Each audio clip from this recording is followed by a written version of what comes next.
ആ ഭൂമിയും പരിസരവുമൊക്കെ വഖഫിൻ്റേതാണെന്ന അവകാശവാദവുമായി അവർ മുന്നോട്ട് വന്നത്. അത് ജനൻ ടിവിയിലൂടെ അരുൺ ആലത്തൂർ ആദ്യമായി പ്രേക്ഷകരുടെ മുന്നിലേക്ക് എത്തിച്ചതൊന്നും ആരും മറന്നിട്ടുണ്ടാവില്ല. പാലക്കാട്ടും കയ്യേറ്റങ്ങൾ നിരവധിയാണ്, അവകാശവാദങ്ങളുണ്ട്. വഖഫ് അധിനിവേശം അവിടെയും പ്രകടമാണ്. പറയൂ.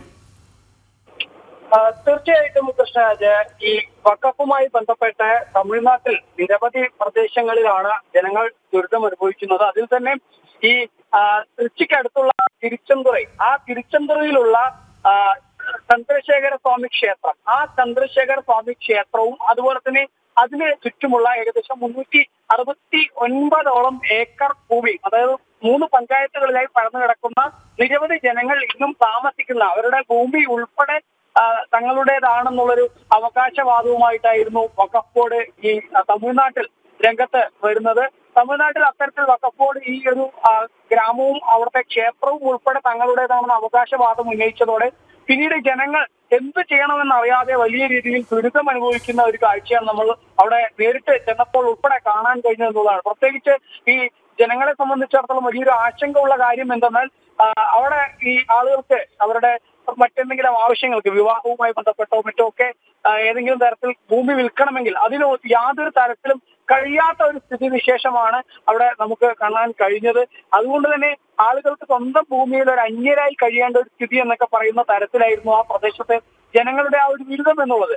അതേതായാലും നമ്മൾ ജനം ടി വി ആയിരുന്നു അത് ആദ്യമായിട്ട് പുറം ലോകത്തെ അറിയിച്ചത് എന്നുള്ളതാണ്. അവിടെ ഒരു ചാനലോ മറ്റോ ഒന്നും നമ്മൾ അവിടെ കടന്നു ചെന്നപ്പോൾ അവിടുത്തെ ജനങ്ങൾക്ക് വലിയ പരാതിയായി പറഞ്ഞിരുന്നത് ഒരു മാധ്യമങ്ങൾ, തമിഴ് മാധ്യമങ്ങൾ ഒന്നും തന്നെ അവിടേക്ക് വരുന്ന ഒരു സാഹചര്യമേ ഉണ്ടായിരുന്നില്ല എന്നുള്ളതായിരുന്നു. പിന്നീട് നമ്മൾ ജനം ടി വി ആ വാർത്ത റിപ്പോർട്ട് ചെയ്തതിന് പിന്നാലെ കളക്ടർ ഉൾപ്പെടെ, അവിടുത്തെ കളക്ടർ ഉൾപ്പെടെ, കൊച്ചിയിലെ കളക്ടർ ഉൾപ്പെടെ വിഷയത്തിൽ ഇടപെടുന്ന സാഹചര്യമൊക്കെ ഉണ്ടായിരുന്നു. പക്ഷെ എങ്കിൽ പോലും അവിടുത്തെ ജനങ്ങളുടെ ഒരു ആവശ്യം എന്നുള്ളത് ഇതിനൊരു ശാശ്വതമായ പരിഹാരം, അതായത് എന്നും തങ്ങളൊരു അന്യനെ പോലെ കരുതുമ്പോൾ ആ ഭാഗത്താണെങ്കിൽ ഇത് വഖഫ് ബോർഡ് അവകാശം ഉന്നയിച്ച ഭൂമിയാണെന്ന ഒരു പേര് വന്നതോടുകൂടെ തന്നെ ആ പ്രദേശത്ത് ഭൂമിക്ക് തീരെ വിലയില്ലാത്ത സ്ഥിതിയിലേക്ക് കാര്യങ്ങൾ പോയി. ആളുകൾ റിയൽ എസ്റ്റേറ്റ് മാഫിയകളും മറ്റും വന്ന് വളരെ കുറഞ്ഞ വിലയ്ക്ക് ചിലപ്പോൾ ഭൂമി തട്ടിയെടുക്കാൻ ശ്രമിക്കുന്ന സ്ഥിതിവിശേഷങ്ങൾ പ്രദേശത്ത് സംജാതമായി. അങ്ങനെ ആ പ്രദേശത്തെ ജനത വലിയ ബുദ്ധിമുട്ടുകൾ, ദുരിതം ഈ ഒരു വഖഫ് ബോർഡ് ആ ഭൂമിയിൽ അവകാശം ഉന്നയിച്ചതോടുകൂടെ അവർ അനുഭവിക്കുന്ന ഒരു സാഹചര്യമാണ്.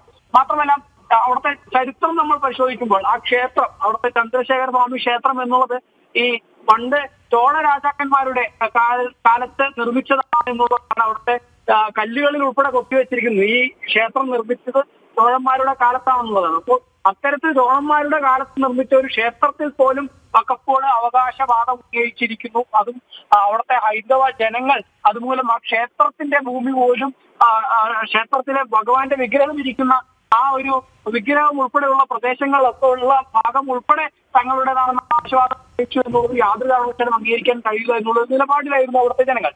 ഈ പ്രദേശം മാത്രമല്ല, പഴനിക്കടുത്തും സമാന രീതിയിൽ ഒരു പഞ്ചായത്ത് ഉൾപ്പെടെ, പഞ്ചായത്തിലെ ഏക്കർ കണക്കിന് ഭൂമി തങ്ങളുടേതാണെന്ന അവകാശവാദവുമായിട്ട് വഖഫ് ബോർഡ് വന്നിരിക്കുന്ന ഒരു സാഹചര്യമുണ്ട്.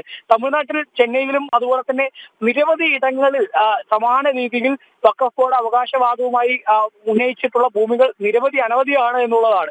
ഏതായാലും ഇപ്പോൾ ഈ ഒരു വഖഫ് നിയമ ഭേദഗതി അത് പാർലമെന്റ് പാസ്സാക്കുമ്പോൾ അതിൽ വലിയ ആശ്വാസമായിരിക്കും. ഇവിടത്തേക്ക് ജനങ്ങൾ അവരുടെ കാലങ്ങളായിട്ട് അനുഭവിക്കുന്ന ദുരിതം, ആ ദുരിതത്തിനൊരു അറുതി ഈ വഖഫ് നിയമ ഭേദഗതി പാസ്സാവുന്നതോടുകൂടെ ഉണ്ടാവും എന്നുള്ള വലിയ പ്രതീക്ഷ തന്നെയാണ് അവിടുത്തെ ആ ജനങ്ങൾ ഒട്ടാകെ എല്ലാവർക്കും ഉള്ളത് എന്നുള്ളത് തന്നെയാണ്. ശാലിനി ഉണ്ട് തിരുവനന്തപുരത്ത് നിന്ന്. ശാലിനി, ഈ UDF എംപിമാർ, ഒറ്റ LDF MP ഇവരൊക്കെയും ഇന്ന് വഖഫ് ഭേദഗതി ബില്ലിനെ എതിർക്കാനാണല്ലോ നിൽക്കുന്നത്.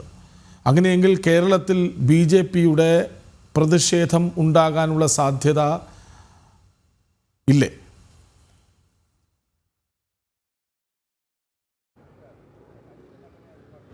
കൃഷ്ണരാജ്, തീർച്ചയായും അങ്ങനെ തന്നെയാണ്. ഒരു LDF MP, മറ്റ് UDF MPമാർ. ഇപ്പോൾ ഞാൻ നിൽക്കുന്നത് ശശി തരൂർ MP, തലസ്ഥാനത്തിന്റെ MP കൂടിയായ ശശി തരൂരിന്റെ ഓഫീസിന് മുൻപിലേക്കാണ്. ഇവിടെ BJPയുടെ ശക്തമായ പ്രതിഷേധം ഈ മണിക്കൂറിൽ ഉണ്ടാകുമെന്നുള്ളതാണ് അറിയിച്ചിട്ടുള്ളത്. സംസ്ഥാനത്തെ മുഴുവൻ MPമാരുടെ ഓഫീസുകളിലേക്കും വീടുകളിലേക്കും ഒക്കെ BJP പ്രതിഷേധ മാർച്ച് ഈ ദിവസം നടത്തുകയാണ്. ഉച്ചയ്ക്ക് 12 മണിയോടുകൂടി വഖഫ് നിയമ ഭേദഗതി ബില്ല് പാർലമെന്റിൽ അവതരിപ്പിക്കപ്പെടുമ്പോൾ അതിന് ഒരു ഇരട്ടത്താപ്പ് സ്വീകരിക്കുന്ന, അല്ലെങ്കിൽ ഒരു ഘട്ടങ്ങളിൽ വഖഫ് ബോർഡിനെതിരെ നിന്ന് വോട്ട് രാഷ്ട്രീയം മാത്രം ലക്ഷ്യം വെച്ചുകൊണ്ട് നിന്ന UDFന്റെ MPമാർ, ആ പിമാർക്ക് നേരെയാണ് ഇന്ന് അവരുടെ പിമാരുടെ നിലപാട് തുറന്നു കാട്ടിക്കൊണ്ടാണ് BJP ഇത്തരത്തിലൊരു പ്രതിഷേധം സംഘടിപ്പിക്കുകയും ചെയ്യുന്നത്. ദിവസങ്ങൾക്ക് മുൻപ് തന്നെ നിയമസഭയുടെ സെക്ഷനിൽ നിയമസഭയിൽ ഈ വിഷയം വരികയും നിയമസഭ ഈ ബില്ല് പാസ്സാക്കുകയും ചെയ്തിരുന്നു.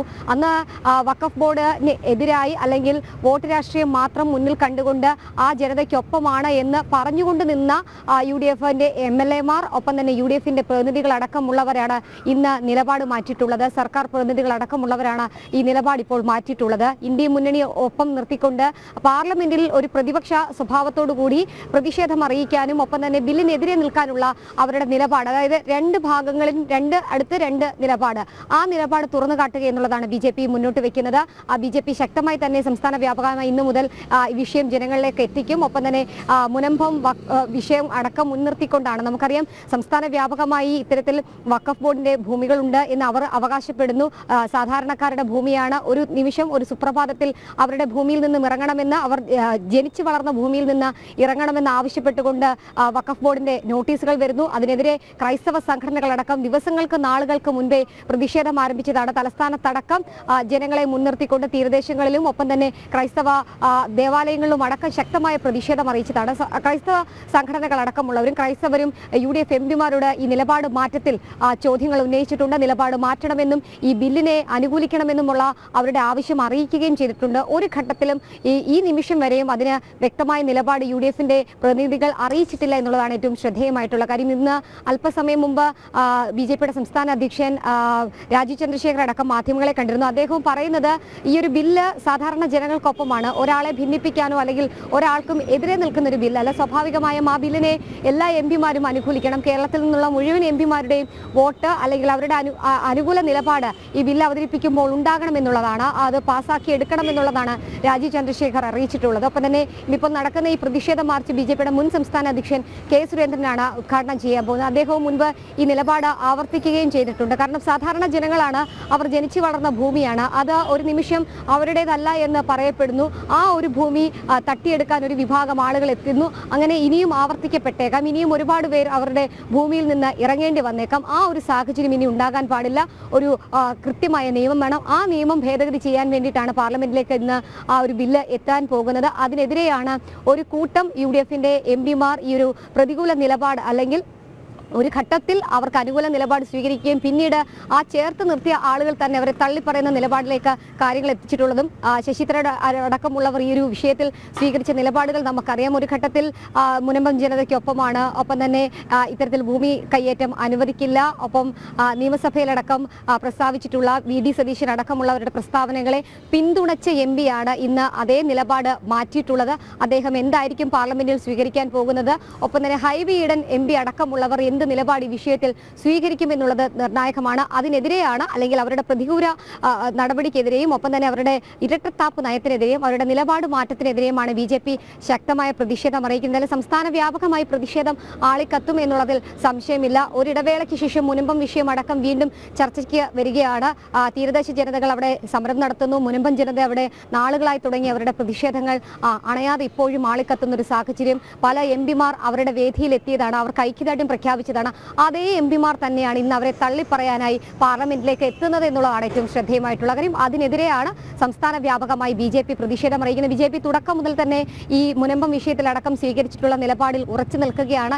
ഇപ്പോഴും മുനമ്പം ജനതയ്ക്കും ഒപ്പം തന്നെ വഖഫ് ഭൂമിയിൽ നിന്ന് അല്ലെങ്കിൽ വഖഫ് ഭൂമിയാണ് എന്ന് ചൂണ്ടിക്കാട്ടി അവിടെ നിന്ന് ഇറക്കപ്പെട്ട സാധാരണ ജനങ്ങൾക്കൊപ്പം നിന്നുകൊണ്ടാണ് BJP ഈ ഘട്ടത്തിലും പ്രവർത്തിക്കുന്നത്. അവർക്ക് വേണ്ടി എന്ത് ചെയ്യാനാകുമോ, എന്തൊക്കെ ചെയ്യാനാകുമോ അത് ഏതറ്റം വരെയും ചെയ്യുമെന്നൊരു നിലപാട് BJPയുടെ സംസ്ഥാന നേതൃത്വം BJPയുടെ ദേശീയ നേതൃത്വവും സ്വീകരിച്ചിട്ടുണ്ട്. BJPയുടെ പ്രതിഷേധം MPമാരുടെ ഓഫീസിലേക്ക് ഉണ്ടാകാനുള്ള സാധ്യത തിരുവനന്തപുരത്ത് എന്തായാലും ഉണ്ട്, പാലക്കാടും ഉണ്ടെന്ന് അറിയുന്നു. അങ്ങനെയെങ്കിൽ BJPയും വലിയ പ്രതിഷേധത്തിലാണ്. കാരണം മുനമ്പത്തുകാരടക്കം എത്രയോ പേർ വഖഫ് അധിനിവേശ പ്രദേശങ്ങളെന്ന് അവർ അവകാശപ്പെടുന്ന ഇടത്ത്, സ്വന്തം ഭൂമിയിൽ തലമുറകളായി കഴിയുന്ന ഇടത്ത് ആ ഭൂമി നിലനിർത്താനുള്ള പോരാട്ടത്തിലാണ്. അതിനാണ് അവർ പ്രതിഷേധവുമായി, അരവർഷത്തോളമാകുന്നു ആ പ്രതിഷേധം എന്നുകൂടി നമ്മൾ ഓർക്കണം.